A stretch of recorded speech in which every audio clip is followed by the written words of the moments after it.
So there's lots of, you know, it's amazing how you hit all these stereotypes. And, you know, we have people who are teenagers who run businesses who are successful.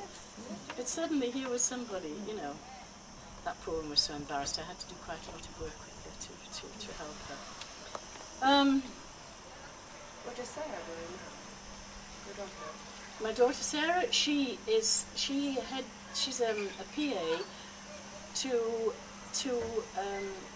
heads of universities in art. Yes, well, she was then another company that I had. She was my business manager for 15 years. So my younger daughter. But Sue, the one, sorry, that's Sarah. Sorry, Sue, the one who did the beautician course. It was Sue, not Sarah. Yes, she became a psychiatric nurse, and she is now the national troubleshooter for dementia homes in England. She goes where there's problems, where the Community Quality Care Commission report has been bad.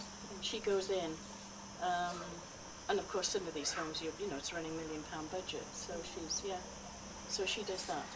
It's an interesting starting as a nurse, and then she went on to, you know, run homes, and now she's I suppose, you know, a national quality sort of commission person. Yes, for that. Yes. So then something happened, which was I was doing this, and there was a couple of things happened. One was the English government decided that the English government seemed to do this when there's good businesses, knock them down, brought in a Fair Trading Act, which meant that anybody coming into a networking organisation couldn't buy in wholesale. It had to stop in retail. So that really knocked the business.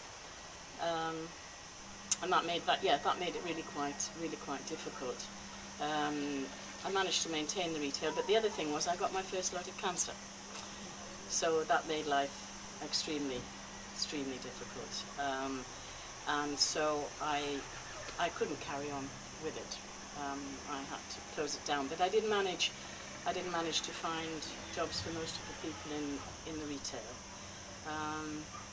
Yeah, and it was interesting, you know, how people still, when it's a good product, how people ask. But you know, it took me quite a while to recover from that. So when I went back, I had sort of health, education, and business.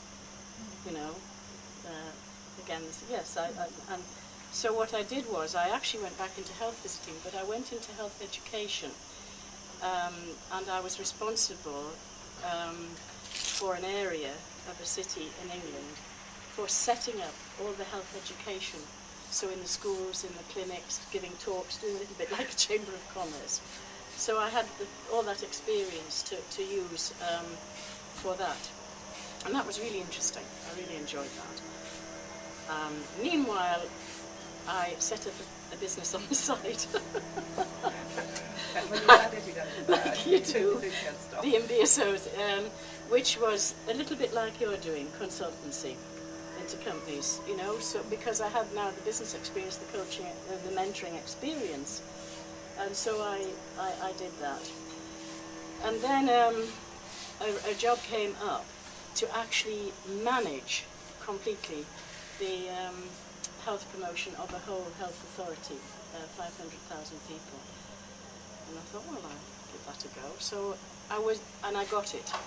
But although I was employed, I was running, again, £1 million business, because the health education health authorities in England are given money by the government.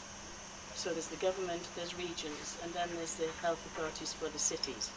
And you're given a budget, and it's your job to do it for the whole of the city, for the whole 500,000 population.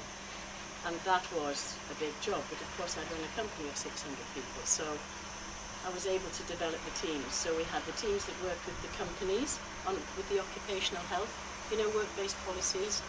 I set up a school's health education policy with the education department. That was the first of its kind in England, which said children as of right have personal social health education in school. That caused interest. The local newspapers, area health education offered teaching sex to children in schools. You know, it's always, all the other wonderful lifestyle things were completely ignored.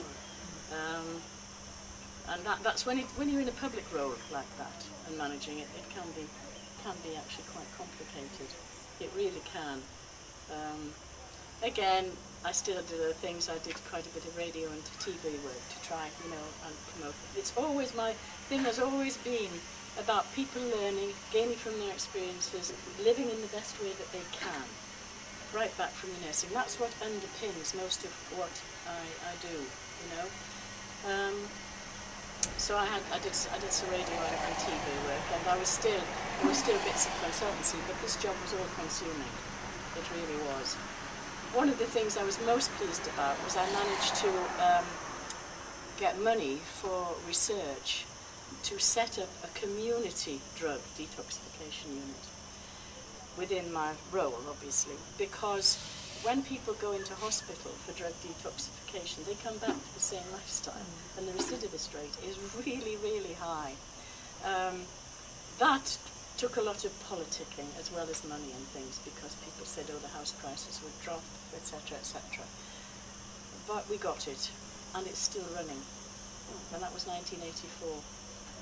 And that for me is, you know, the fact that it's still going, and the recidivist rate dropped to 22%.